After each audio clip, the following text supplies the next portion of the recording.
tahu bahwasanya Indonesia merupakan salah satu negara terkaya yang memiliki keberagaman sosial dan budaya. Indonesia juga memiliki 1.300 suku dan 700.000 bahasa daerah. Masyarakat Indonesia memiliki identitas yang beragam baik dalam aspek etnis, adat istiadat, agama, dan nilai-nilai moral lainnya. Salah satu konflik yang mencuri perhatian yaitu di Desa Mareje, salah satunya di Lombok, Nusa Tenggara Barat. Konflik antar masyarakat yang terjadi sejak malam takbiran yang membuat terjadinya pergaduhan. Yang dimana ada 6 unit rumah dan 3 unit sepeda motor yang terbakar di Selasa malam.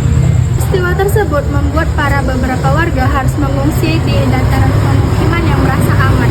Polri sebagai pembina Kamtibnas, pelindung pengayom, pelayan masyarakat, dan penegak hukum berkewajiban menyikapi perkembangan tuntunan situasi. Yang dimana konsep transformasi menuju Polri yang berisi hadir melalui penekanan pada upaya pendekatan pemolisian yang prediktif yang diharapkan bisa membangun kejelasan dari setiap permasalahan keamanan dalam menciptakan keteraturan sosial di tengah-tengah masyarakat. Meskipun pada kenyataannya konflik terus tetap masih terjadi dan sangat mengancam kestabilitasan keamanan. Penanganan sosial yang dilakukan Polri dilaksanakan dengan berdasarkan pada Perkap nomor 8 pada tahun 2013 tentang teknis penanganan konflik sosial. Polisi bertanggung jawab yang dimana untuk mengamankan ketertiban masyarakat dan keamanan masyarakat. Dalam kasus konflik keagamaan, Polri cenderung bekerja sendirian, mulai dari menangani TKP hingga tindakan represif atau penyelesaian atau bisa dibilang resolusi konflik.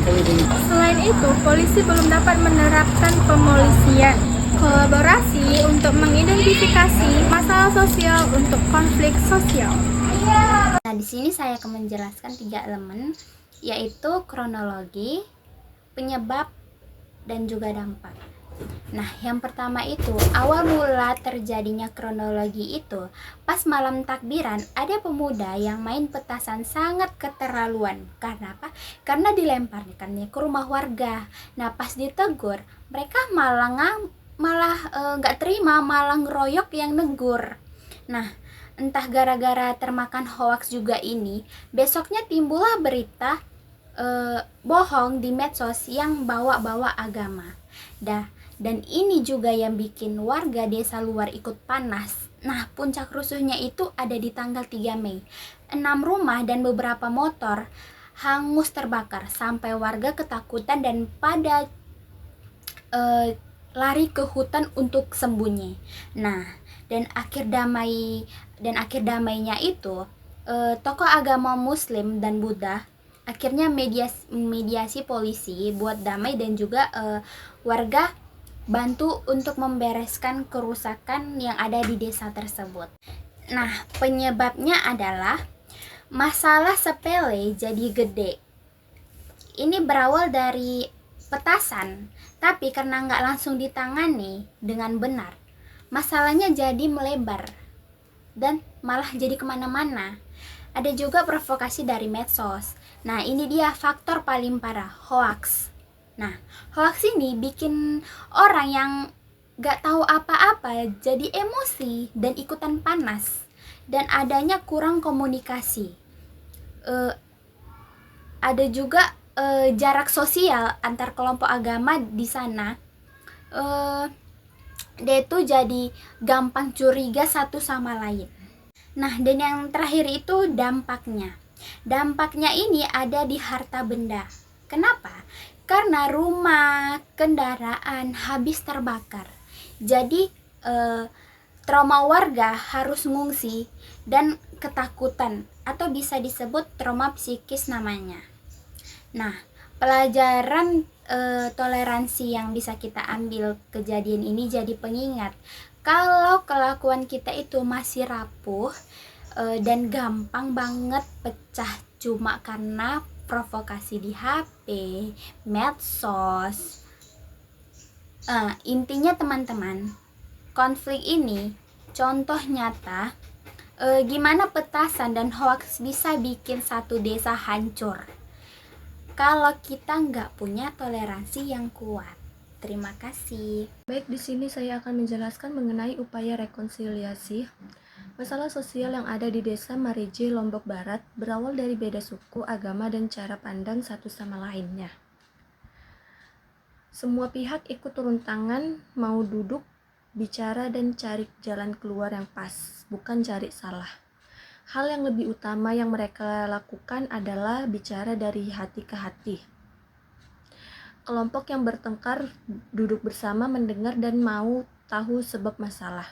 Pendekatan seperti ini juga membuat warga percaya pada polisi dan pemerintah. Polisi sekarang tidak hanya berani atau tugas tegas dalam hukum. Polisi juga pintar bicara dengan orang lain. Mereka bangun cara bicara yang baik dengan warga, supaya warga lebih gampang bicara dan baik dengan kelompok mereka ataupun dengan kelompok lain.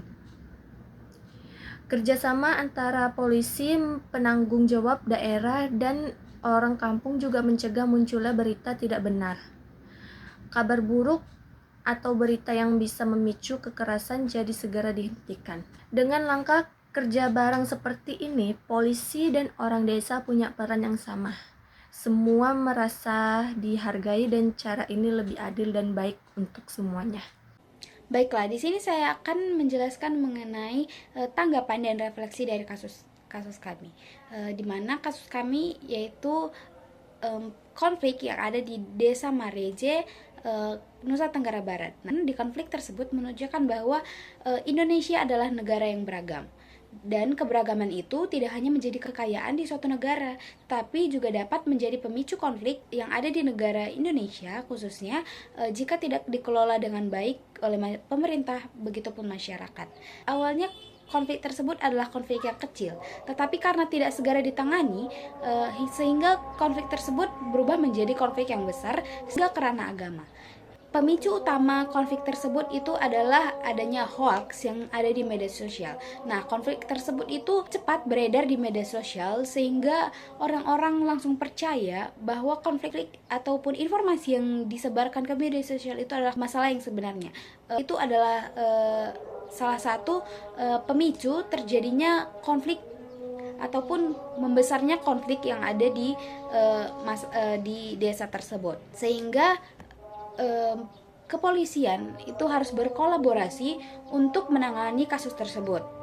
Upaya kolaborasi polisi tersebut adalah upaya yang pilihan yang bagus untuk menangani kasus tersebut, di mana mereka tidak hanya mementingkan menegakkan hukum yang ada, tetapi mereka juga berusaha untuk membangun hubungan sosial antara agama-agama yang bermasalah di kasus tersebut. Dari konflik tersebut kita juga dapat belajar bahwa menjaga toleransi di suatu negara yang beragam itu sangat penting.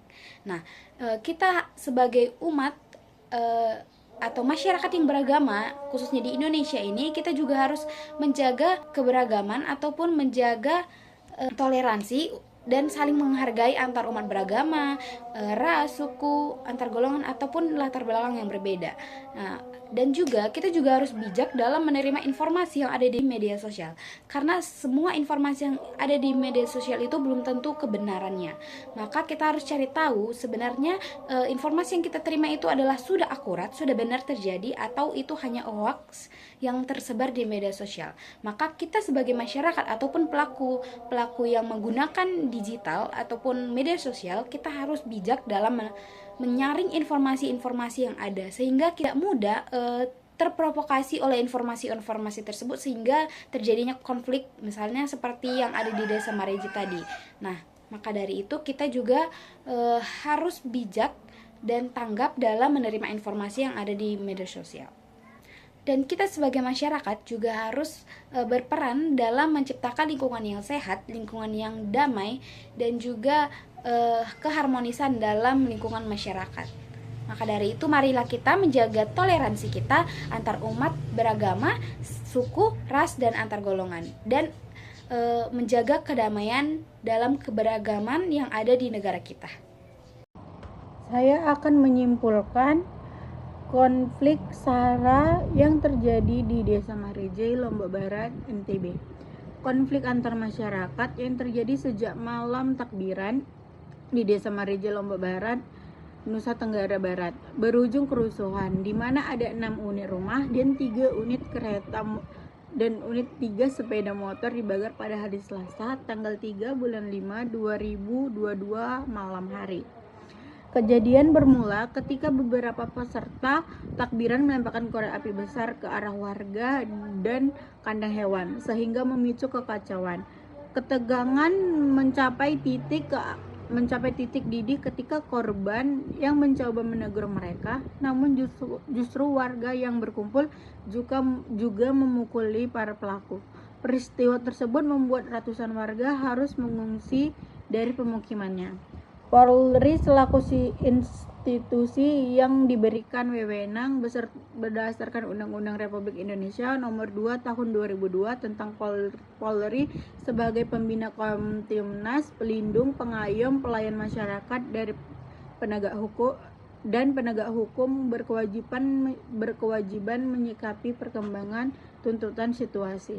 잠이 들 때까지 한 번 더 울리지 않는